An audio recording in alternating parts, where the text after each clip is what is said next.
Remember back in October when I said I'd come out with a new video pretty quickly?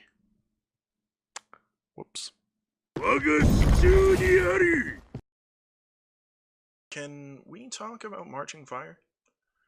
Marching Fire was released a little over 3 months ago at the time of recording this, on October 16th, if I'm not mistaken, to mixed reviews. Costing $30 USD was not exactly something people enjoyed.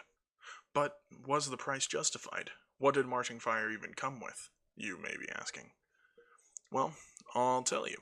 For your 30 USD, you'd get immediate access to the 4 new heroes in the new Chinese faction, the Wulin, as well as access to the new arcade mode, a PvE experience.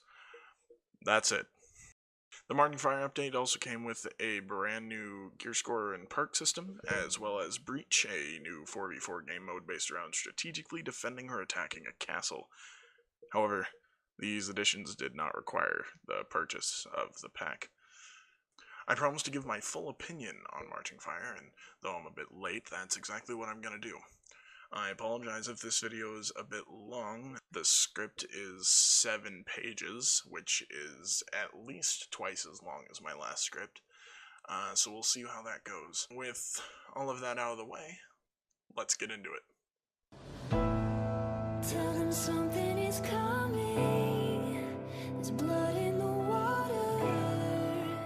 Give them a warning. Let it all come crashing down. Burn the castle to the ground. I feel I want to start with probably the best received piece of Marching Fire, the Breach game mode. I admittedly don't play it much, but it's still pretty cool. Most of the community loves this game mode. How couldn't they love it though? It was a mode with a need for strategic choices, acting more like a game of payload mixed with tower defense. It was weird but neat. A little bit of a summary of how it works if you have not played Breach before now. The attacker side moves the battering ram by having minions near it, and the defenders have minions that try and stop the ram. The ram stops if there's no attacking minions on it, and goes at double speed if there are no defending minions. Once reaching a wall, it takes a bit for the ram to charge up and smash into the wall. After a few hits on the wall, it falls and the ram can move on. While it is at the wall, the defending team can dump a cauldron on the ram, hurting its integrity and its spirit. Along the path of the map are archer points that can be captured by the attackers. Once an archer point is captured, it is permanently the attacker's point, and their archers will spawn on it. A game can last up to 30 minutes if both teams are competitive, and if time runs out, the defenders win. Honestly, I really dig this game mode. I really do. I think that the community kind of wanted something like this for a long time and kind of expected something like this to be in the game at launch. But we never got it until nearly a year and a half after the game released. Honestly, I think it's a cool game mode that, it lets you siege a castle. What more could you want?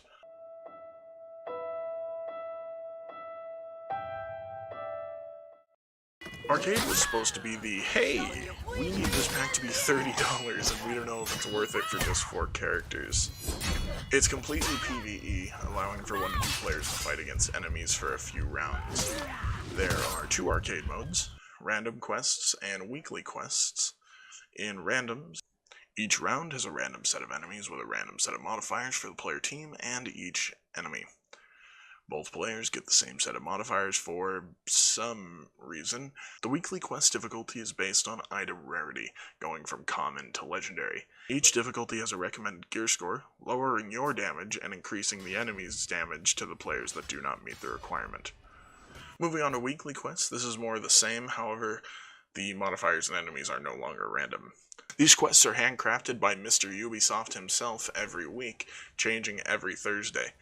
The gear score requirement is higher than any random quest, always sitting at 162. You can get an exclusive effect called Crimson Conquest for completing these weekly quests. One of these drops is guaranteed every week, after that becoming a random drop for the character you're playing. This drop only covers one section of the effects, however, so one character needs 3 drops to have every piece unlocked. Now really quickly, I want to say, I think this gear score recommendation is a great idea. But I think it's really not executed well at all. Even if you meet the gear score requirement at the higher levels, or even are at a maxed 180 for the weekly quests, the damage you deal is still nerfed, and the damage dealt to you is buffed. Even if you meet the fucking requirement. That's such a fucking terrible design choice. I don't even dislike artificial difficulty or anything, but seriously, Ubisoft? You're just gonna tell me that my damage dealt and taken will be normal and lie straight to my fucking face about it? It pissed me off when I finally realized this. Also, if you're in co-op, this effect stands out even more. In co-op, seemingly regardless of gear score, you are nerfed severely. I honestly get this a bit more, and the nerf is understandable, but for fuck's sake, Ubisoft, at least mention it somewhere on the screen. Please. Other than that, I don't really have much more to say about Arcade. I really love PvE games and game modes, and even end up playing a lot against bots when I play For Honor. However, I feel Arcade, though genuinely my favorite thing to do on For Honor as of right now, is a bit flawed and could use some adjustments.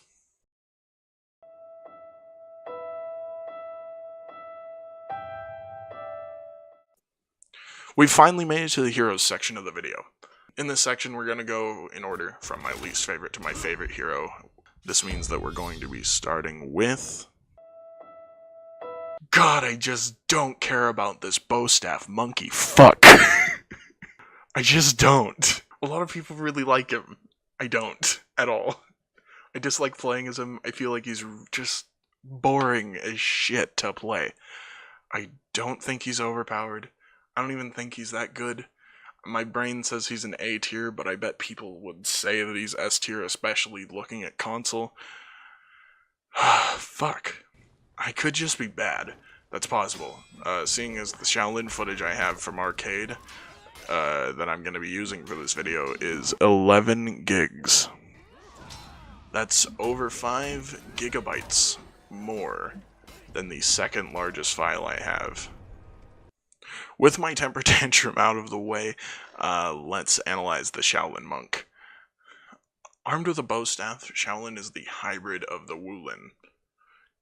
He is the only hybrid with reflex guard, which also makes him the only hybrid that can deflect.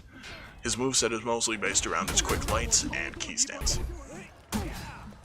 His key stance can be entered many ways by just holding heavy or light, including but not limited to any starter light or heavy, any hit of his infinite, the second hit of his triple tap, forward shadow step but not side shadow step, and deflected heavies.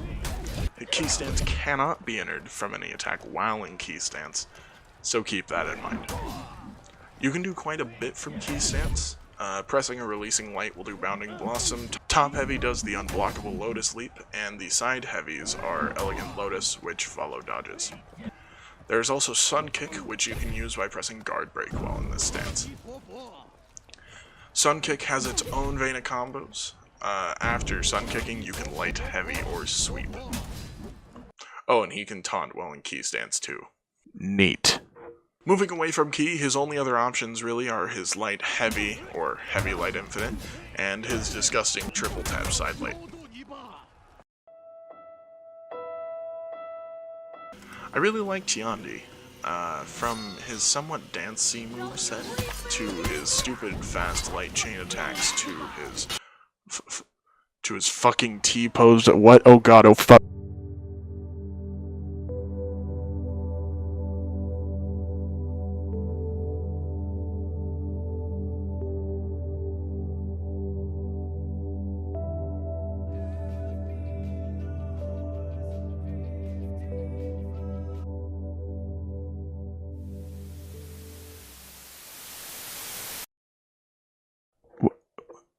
Are we back?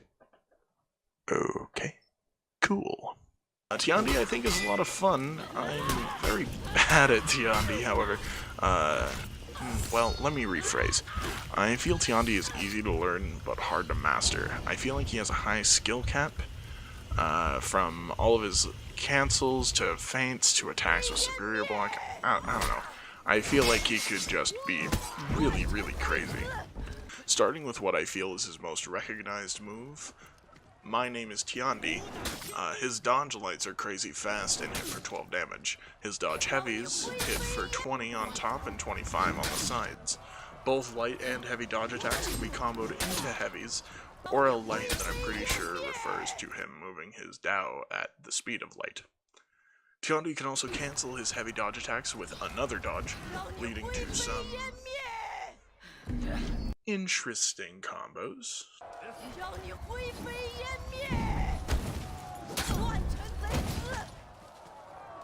Tiandi, after landing nearly any heavy, regardless of the enemy blocking it, can use Dragon Kick by pressing Guard Break. This will kick the opponent through several dimensions before he lands hundreds of feet away from where they started. He can also cancel his second zone hit into this kick, even if the first hit does not land. What gets even crazier is he can cancel the kick too. He can dodge out of the kick into any dodge attack and the cycle continues. His kick isn't the only option for unblockable bashing though. He also has his palm strike that is available from neutral by moving backwards and guard breaking. He can do this after a starting light too if it lands. All in all, even though I'm trash, Tiandi is a lot of fun in my opinion.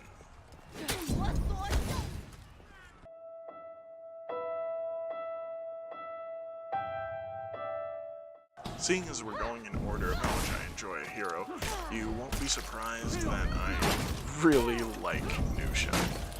I love the idea of using traps and baiting your opponent throughout a fight. Now, if only this actually worked, which it doesn't, this would be a lot of fun. Nusha's the assassin of the Wulin, but honestly feels like less of an assassin than Shaolin. I feel their roles are switched, but that might just be me. Regardless, let's talk about why I really actually love Nusha, and also why Nusha is the most depressing addition to the Wulin. Nusha is very fast, but not in the places where she really needs to be. For example, she has deflex, obviously, being an assassin, but deflecting as her is completely worthless, because she'll never land the punish as it can and will be blocked. Even if the opponent doesn't know that they can block it, the attack comes from the direction they're already blocking most of the time, so they can block it on accident. At least her parry punish is super good. Using a light to get a guaranteed 20 damage in, it's super good for her because otherwise, what does she have? Traps? No, she doesn't have traps. As I somewhat hinted before, her traps simply don't work. To use a trap, hold guard break when throwing any heavier zone. However, the enemy can do nearly anything they want on reaction to avoid it. Her dodge lights are pretty alright, I guess, if you use them correctly. She also has her heavies, which, if traps actually worked, would be insanely good. Her third heavy is a finisher that moves the opponent in the opposite direction of the guard it was thrown from, top throwing the enemy backwards behind you. This wall squats, and is a great opportunity to get some extra damage. If you ever land it, that is. At least she has what I believe are 400 millisecond chain lights. My favorite! It's actually a running theme with the Wulin, if you haven't noticed. Every one of them has 400 millisecond lights, if I'm not mistaken. Most of them are chains, to be fair. But for fuck's sake, the poor console players just have the worst input lag. And they can't block that shit. That's not happening. Are you not on console, or one of the people that just shout "read your opponents" from Domini's throne? Alright, fair enough. Have you ever been up against lag? If you say no, maybe boot your game for the second time, my friend. Because some people have the worst ping. My God! That is kind of similar to what input lag makes 400 millisecond lights feel like on console. How do we fix it? We can't, unless console receives different versions of the game, which would be more work and kind of silly to do, if I'm being fairly honest. I don't know, but console players, I feel for you.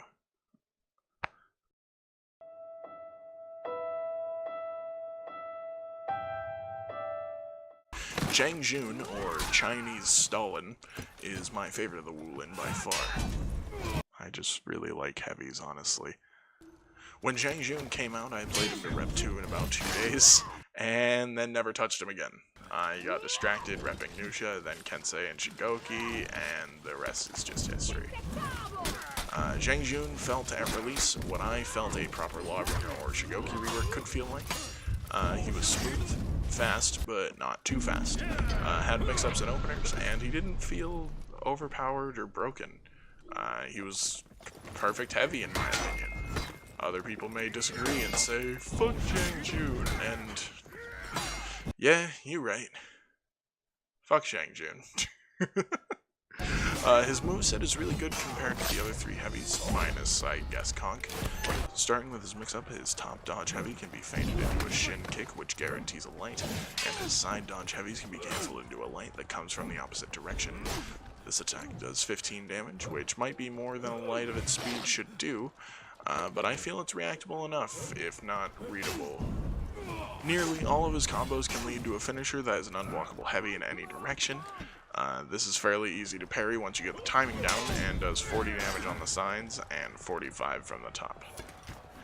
If he parries an attack, he can do an unblockable zone, which can be followed with an unblockable heavy. Or he can choke his opponent and smack them like the bitch they are. Shame on them for fighting an old man. I've seen the choke and slap change directions, however I don't know if this is controlled by the player or not, as any input I use doesn't seem to change anything after I use the choke. Finally, he has Sifu's Poise, which is basically Nobushi's hidden stance, but better. He dodges back and replenishes his stamina. This can be used whether he's out of stamina or not. From Sifu's Poise, he really can only zone, but this zone comes from the left as opposed to the right. His heavy attack openers are also uninterruptible, so that's neat too. I really just love everything about Zhang Jun. He and the rest of the Wulin may not be loved by the community, but honestly, the only one I don't really like is Shaolin, and I just find him dull, and that's it. But is Marching Fire worth $30 going into year 3? Honestly, no. I don't think so, and at least not for a new For Honor player. Just buy the Marching Fire version of the game that replaced the Season Pass version on sale if you don't have the game yet. If you do have the game, wait for a sale to get the Marching Fire Pass, as they seem to happen every few months anyway. However, if you really like the idea of a PvE roguelike-esque mode like Arcade, or just like the style of the Wulin and would play them a lot, I don't think spending $30 for the pass is too bad. It's honestly up to you and your preferences and opinions on the Wulin and Arcade, but I would recommend finding a friend with the pass first, trying Arcade through co-op with them, and deciding from there if it's worth it for you.